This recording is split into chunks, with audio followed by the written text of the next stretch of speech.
That's a famous case where they shot a guy's wife for no reason, and the David Koresh, and like these when they go and do it to people on the right. So it's not just because they can be like, oh, black people in inner cities, but when you see like, hey, they're doing it to white people too, and maybe black people can see like, hey, they kill white people too, to realize it's not just a black versus white thing.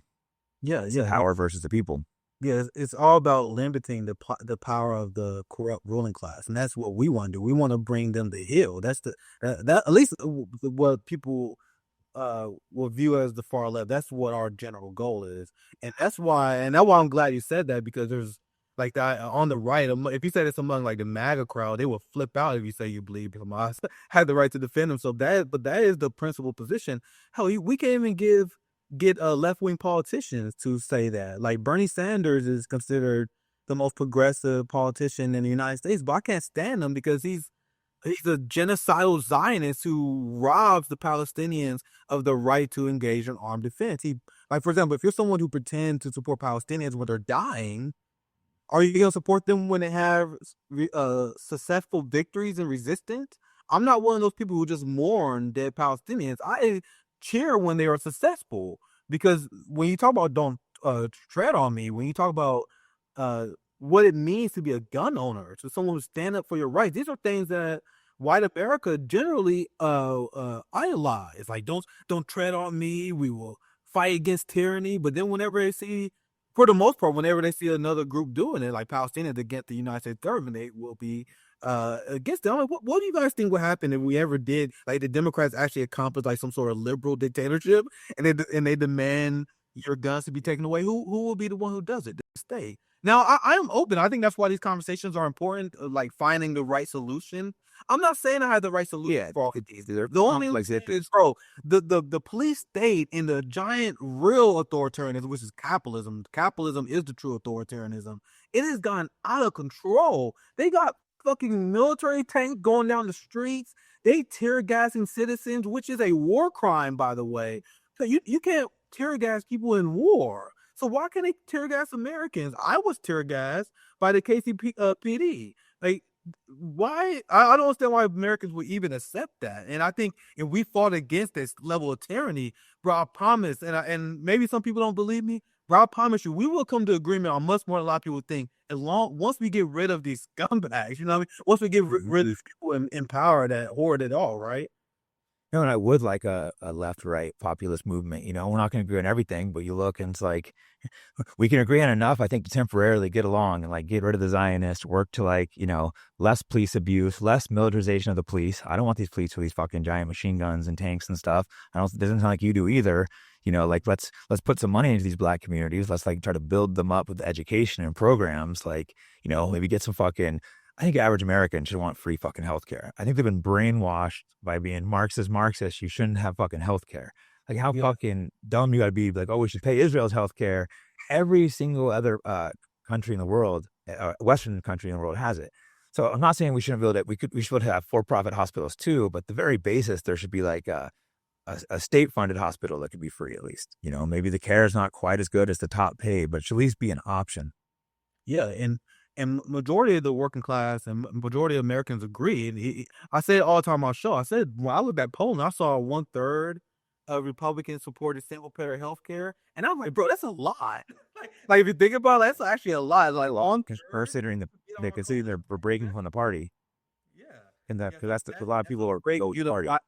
that's a great unifying issue, and that's why I take great offense with the strategy. 'Cause I think people like Bernie and them, they heard our cause for a very long time by hitching their wagon to the corrupt Democratic Party. So why would you trust any left that support Kamala Harris? Like, why would we support any left that support Joe Biden? So of course that wouldn't work. But we have our own interests in mind, and we just acknowledge that we will have cultural differences that can't be overcome. Right. And we just realize, all right, let's make sure we have the best for each other. Let's make sure we root out corruption and make sure that we have a government that's accountable to all, right? Hey guys, Jake Shields here. As you know, I have a free speech podcast. To keep that going, it's important to have sponsors and support them. If you want to support them and me, go to antelopehillpublishing.com and be sure to use the promo code FIGHTBACK. They have tons of different books that are hard to get. Today I recommend Opiate of the Masses. It's a full journalistic investigation into the opiate crisis in America. So again, to support the podcast, antelopehillpublishing.com and the promo code FIGHTBACK. No, it's true. And I mean, some of these social issues, they might be a real issue, but like they're not really the government for the most part is not going to solve them, like you said. And Yeah. that gets put to the forefront when really it should be a back. Like, I'm not a fan of like, I don't think the tranny stuff should be pushed on kids. I don't think it should be in sports. It's like a problem, but it's not the biggest problem in the country. So it's like, yeah, it is an issue. As an athlete, I think it's annoying when I see, it's always the trans women dominating the women's competition, never trans men. I know the difference in athletes. So to me, it's like, yeah, that's annoying and it's an issue, but it's not the biggest issue. There's big Yeah, issues. and to be fair, I understand why people will want to talk about that, but I think that should be like a local community issue. Like the trans issue should be about whether the sports league will allow that, and then there could be a popular backlash if they agree or they disagree. But I think the government should be staying out of it. I'm always side eyed whenever I see like Trump. Like whenever you see a politician weighing on these things, like what you about craft legislation? Like that's not your job. That's something that we, the people in the culture, should be solving. We shouldn't be allowing ourselves to be distracted by these kind of things. No, exactly. We just have to culturally push against this. It's not the thing. It's not the strongest things to legislate against. I wanted to ask you because it was the New York case right now. I can't know the guy's name, but I don't know much about him. I see everyone just freaking out over the Muslim that won. And I don't think so. I don't want a mayor race. Yeah, I just know he was anti-Zionist. At this point, I don't live in New York, so I don't give a shit. I think it's kind of funny he won, but just watching the meltdown, people are mad at me because I haven't really. Why isn't Jake Shields commented on this? Like, 'cause I don't fucking care. I don't live there. I think it just shows you, people are sick of fucking the bullshit Zionist shit. So people rebelled against it, and I don't really know much about this guy's opinions, to be honest. I don't know if I like him or don't. I just don't really give a shit because I don't live in New York. I used to live there. If you're in New York, I would have followed the race, but I still, at this point, I'm not going to vote for a Zionist, period. Like, maybe I won't vote, not necessarily vote. Like, I didn't vote for Kamala Harris. I'm just not voting if someone's hardcore Zionist. That's a point for me where I'm not going to think that the electoral politics system not really going to change anything. Like voting for either one of these red or blue people not going to change anything. The Zorhan win is very hilarious though because it's a giant propaganda win for us. It's a giant loss for the Zionists because they made the entire race a referendum on Zionism. Yep. Like they made it. They could have easily ran on, oh, this guy believe in deep foot the police. Because I will admit that we haven't won everyone over on that issue yet. They could easily like pick out one of these like niche issues and use that to attack Zoran.